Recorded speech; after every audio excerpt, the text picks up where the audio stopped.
I know you guys are wondering why am I wearing a Swan Gang shirt. Well, it's painting, and I wanted to wear a shirt that I didn't really care if it got a little bit messed up. Ain't gonna lie to you.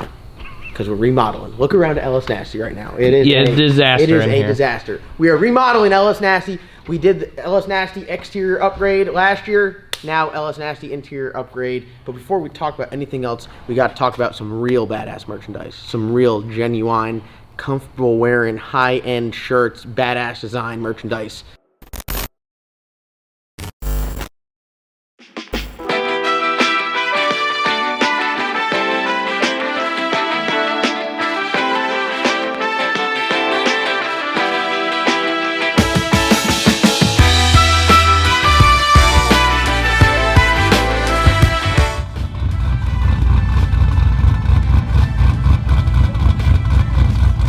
Did you wake up this morning and say you wanted to drive to work in a 650 horsepower Trailblazer? Well, now is your chance.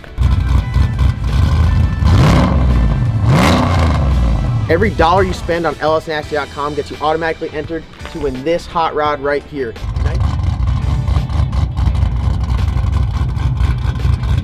Nitrous fed 650 horsepower RC component wearing, leather interior having Trailblazer can be yours. LSNasty.com or the first link in the description below. Get your entries, because if you're not entered, you can't win this. LSNasty.com, where you can get all of your badass merchandise needs, from hats, socks, boxers, stickers, key tags, shirts. We got it all. Fries, cross your eyes. And you can win a Trailblazer. Every dollar you spend on LSNasty.com gets you entered to win my badass 650 horsepower nitrous fed Trailblazer. So don't miss it out. First link in the description below. Check it out. We're talking about our big block today because why not? Look at this badass Mizzier flex plate. Okay. It is absolute art. So the way it works around here is I knew I had to put this flex plate on today, and instead of me getting some bolts for it, I wait until like it's 7 o'clock at night, and I'm like, oh shit, I need flex plate bolts. And I text everyone that I know, is like, hey, you got flex plate bolts for a big block? And Chris is like captain inventory. He just likes to have everything in stock. So when you guys see us film in the office and everything's hung up on the walls, Chris is just out here getting shit, so we never have to like call and order it, because he can't stand like, oh, I need to install a big block flex plate and I don't have flex plate bolts. So I literally remember the day, like 2.5, 3 years ago, Chris is ordering some LS flex plate bolts for, I think, the Boosted Rooster, and he ordered a set for a big block, and I'm like, Chris, why would you ever buy big block flex plate bolts? We're never going to use them. Well, found them, and I used them. So we're going to call this sponsored by Chris, because this flex plate wouldn't be attached if it wasn't for Chris. And also, funny thing is, he still has the title to this truck, because when I made it a burnout truck and did all that, I never drove it on the street, so I never put the title in my name. So that could be a problem. So you're about to put later on down the road. I'm about to put my motor in Chris's truck, essentially. So if you guys don't know what this is the 3-year-long build series. Started off as a Trans Am with an LS, ends up as a Colorado with a big block. Yeah, stuff gets pretty wild around here. 500-inch big block done by TCAM Performance. My boy Sam Perp got this thing all assembled in record time. So big shout to Sammy for getting this badass thing all done up. And I do want to just point out some things that Sammy did which make my life way easier. Like, one, install a timing pointer. You need to have a timing pointer. When I pick it up, all my motors from TCAM Performance, they all have a timing pointer on them. It is extremely convenient, because I would not like to have to do that myself, because I'm lazy and don't know what I'm doing. Also, he's like, hey, get your crank pickup. Puts my crank pickup on and all that stuff. Spaced it properly. He knew the thickness of my mid plate, so I just bolt that sucker right up. Pow. That's already done. So all I had to do when I got it back was take the spacer out of there, put the motor plate on, put my MSD bracket back on there for the crank pickup, and then I added a AVA mandrel, because I'm going to be running my oil pump fuel pump drive off the front. So very, very easy, worth every dollar spent. Hit up the guys at TCAM Performance. Let Sammy and Mark assemble your engines with expert quality and all the little trinkets to go along with it. So now they make it easy on us. We're going to stick this thing in that thing, and we should be good to go. So we got the mid plate in there, we got the transmission right here. We're going to stick motor in there, and I don't know how this is going to go from here on out. This build might just take a turn for the worse because I have some concerns with the size of the big block and the factory strut towers. The upper bars could possibly be tight. So custom headers looking like a possibility. We won't know until we actually get it in here, so that's why we're going to pick this guy up, set it in there, kind of stand back and look at it and be like, if these are in the way, I already have a plan. We're going to cut the strut towers out, and we're going to run like what TRZ sells for the G bodies, which is kind of like a J-shaped bracket where you'll run a double eyelet shock. So because the shock is like in and it's not vertical, you can run a shorter shock and still have a decent amount of front end travel. And by lowering this and getting it out of the way, it would still retain stock suspension, because stock suspension is really your upper and lower control arms. So we got these badass FabBot Fab uppers and lowers, TRZ, G-body spindles on here. So this whole custom front end deal to retain the stock front suspension. As long as it's got a coilover, which is like close to the I mean, hell, you could put like a, it doesn't matter. As long as you got the factory control arms on there, it's stock front suspension. So everyone that says it's not stock front suspension, you're an idiot. I'm not saying that you're an idiot watching at home, but I'm saying that if you do call this non-stock front suspension, you might want to look into, you know, some assisted learning. This falls along the line of can I say that on camera? Maybe not. Maybe. Am I allowed to say that? It was a joke, guys. Chill out. Calm down. Yeah. But like this falls along the line of putting like a camber plate on a Mustang. Yeah. I mean, like you're changing the top of the shock mount. The bolt locations where the control arms bolt up are from the factory. They're not tampered with. And like you can even get into it when you do the X275 stuff, where it's like you have the factory strut tower and then you literally have a strut cup underneath and run a strut front end.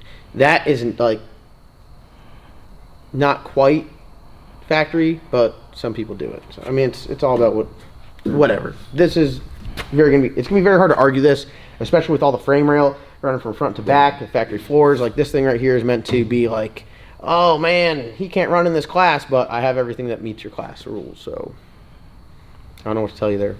That's the plan. Lexan front windshield. Lexan front windshield, yes. Yeah. So we got all the hardware here. Shout out to Windsor, the company that absolutely drug us through the coals on the pricing with our bolt bin. I can say that because we paid it. And other than that, we should be good. So I guess we'll set the camera down, time-lapse mode, pick motor up, place motor in, bolt motor up, stand back and look at it, and either be like, yes, this is going to work, or, oh, this is going to be a lot of work.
Alright, so we got the motor in. We'll talk about that in a second, but I just had to sit in here just to, well, my mom, I sent a picture to my mom. She said, looks a lot meatier than the sheep.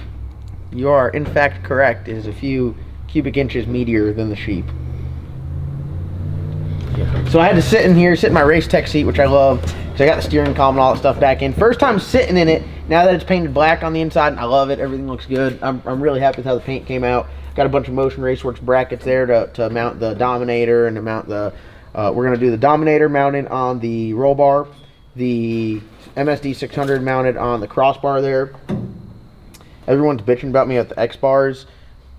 Junior's either going to fix them or I'm going to cover them up with carbon fiber so you guys can't see it. So I'll make sure the X that's cut out of carbon is symmetrical. And then after that, you guys will never know. So it might be fixed, it might not. You guys will never know. But we're going to do the carbon inlays here so everything's kind of like enclosed. And that's good. If you get in a wreck, your feet ain't going to come out there. We'll do it on that side as well. Let's see. We got a VPS, which is going to go back here. Motion air launcher, parachute handle goes there. And then 6-inch Holley dash is going to go here. And that's pretty much it. I got a can box for the EGTs, which is just going to go on the firewall. And then we're going to be running a Race Pack Smart Wire, which I don't know if Motion sells a bracket for. I didn't think about that. I forgot I was running a Smart Wire. Well, we can mount that to the floor, mount it to a roll bar, whatever we got to do. And then I was worried that I'd be sitting back too far and not be able to reach up here for the little keypad, because it's got like a small keypad, which is your switch panel. So I'll be able to reach up and touch all that stuff. And then I had a B&M Pro Bandit Stealth shifter in here, which I like those shifters. It was the one I ran in the truck when we did the burnout contest. I run them in a lot of cars, actually. Run them in the Corvette, Camaro, Hank's got one, 50 Chances got one, and my buddy Brandon came by and he's like, man, I really need a shifter. I was like, here, just sold him that one pretty cheap. And I was like, hey, get a Mickey shifter, because that's what I got in all my race cars. So Chris has the honor of opening up the Mickey shifter. Chris, what's your thoughts on the Mickey shifters? Money. But it's worth it. I mean, you get what you pay for. But if we open this, are they going to get a sense of what color this is going to be? Do they know what color? They know. Yeah, they know it's going to be red. Red? But like I can say it's red, but when you see it, when you actually see it, if you guys aren't wearing really tight socks, there's a chance it's going to knock them off. So can you really say it's red? How would you describe it? Red. John's red. You know, nothing's ever middle of the row. It's like overkill. So picture red on overkill or on steroids. I've never opened a Mark Mickey shifter. Prepare to be impressed. I am. Look at the packaging.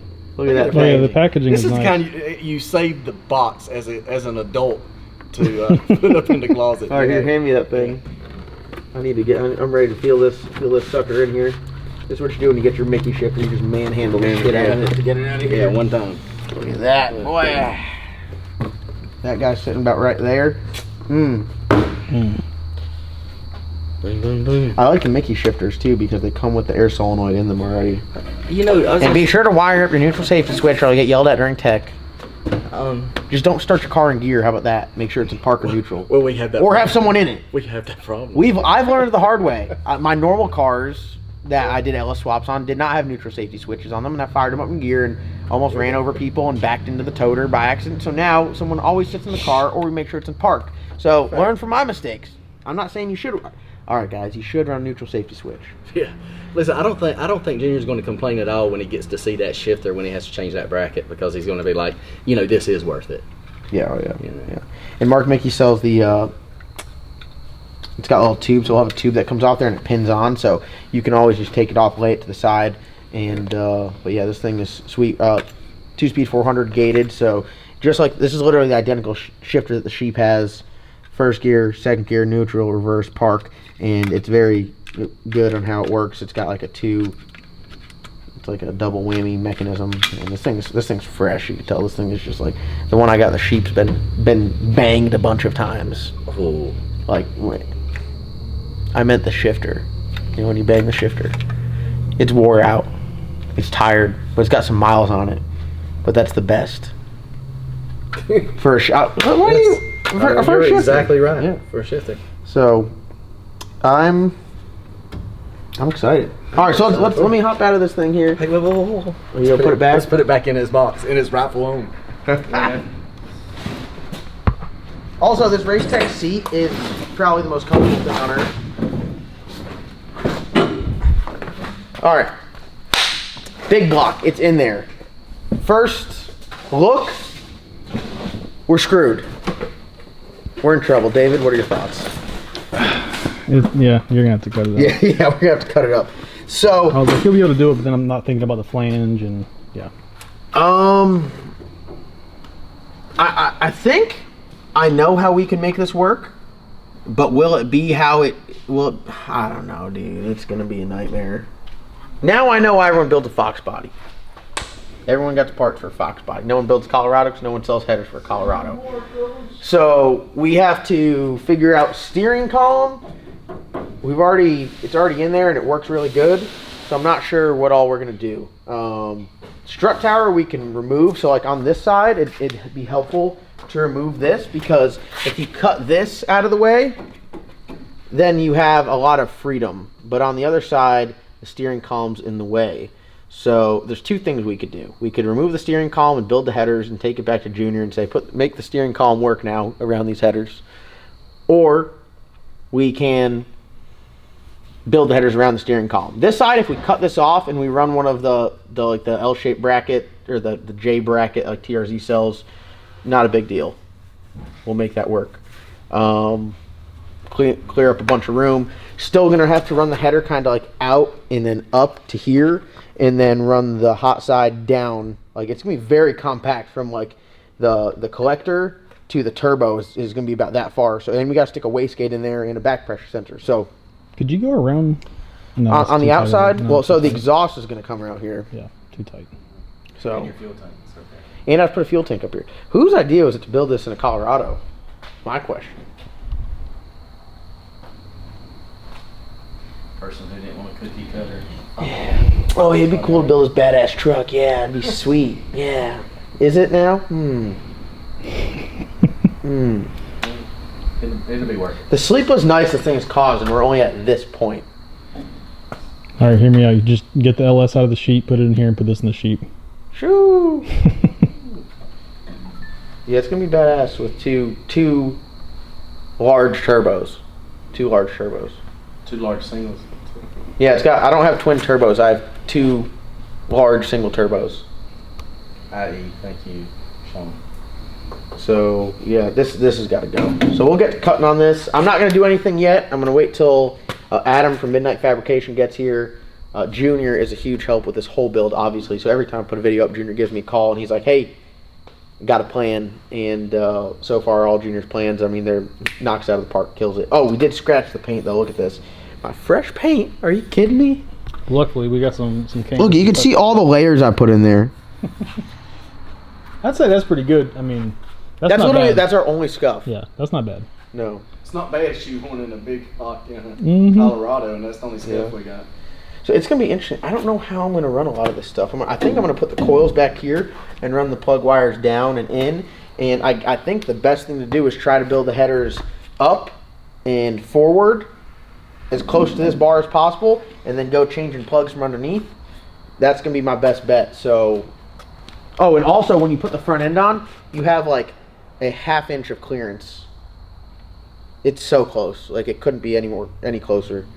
I mean, it could be too close and touching enough to cut a hole out of it, like everything else I own.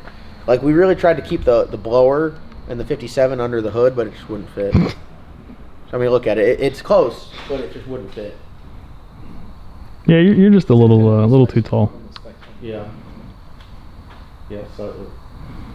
So I hope you guys are excited because this is big. Next week we got Matt, Ellis Nasty Matt, Gross Performance Solutions, coming down here. He's going to be working on this thing. Adam from Midnight Performance is going to be coming up from Florida working on this thing. So with him, myself, Travis, David, Logan, we're all going to hop on this thing and see how much work we can get done. If we can get this thing done. We got a lot of parts here to do all the fabrication. You need to get drive shaft ordered. We already got the transmission. Pete from Circle D's whipped me up a converter, which should be here any day now. We're going to try to get a lot of the stuff done and all figured out, and then go back over to Junior Bissett Performance to get kind of like the last little odds and ends stuff. But I think between, what does that make, like the 6 or 7 of us, I think we can really get to a point where we can hammer this sucker out and really be making some headway. As soon as it's done over there, it'll be all wired up. Matt's going to do all the wiring on it, Matt's wiring is spectacular. We're going to send it over to Nasty Wraps. They're going to wrap the truck, get some of I got a couple sponsor stuff I want to put on there for the companies that help me out, and obviously sticker up the back window get a custom bed cover made for it, and then test. That's the plan. So I think once Matt and Adam get here and we get working on it, in my mind things are going to go pretty quick. And I'm not going to say they're going to go smooth, because building these is never something that goes smooth, but it is. It's going to be badass. It's going to be a lot of fun. So once they get up here, you guys better stay tuned in on the videos. Be watching, because updates can be quick. We're going to have a first fire up with this thing in no time. So Oil pan too. yeah. Now that I got it in here, I got to get a measurement from an oil pan, because I think we're good. I think it's only like, here, I got the measurement right here written on my toolbox. I wrote it down because my brain is so small I can't remember shit. All right, so the front sump from pan rail is 5 1/4 inches. I don't know how that's gonna work. The world's smallest Hemi oil pan, or big block oil pan. It's gonna hold 2 quarts of oil. Like, what the hell am I gonna do here? Jeez. Bill of Colorado, they said. Here it's even worse, dude. 5 inches to get it done. Cause you got butt, dude. Holy shit! Oh man, that gives me nightmares. That gives me nightmares. External 5-stage dry sump. $5,000 oil pump coming soon. Jeez. All right, well that's gonna wrap today's video. I'm gonna go cry about how we're gonna get an oil pan on this thing, and we'll see you guys in tomorrow's upload.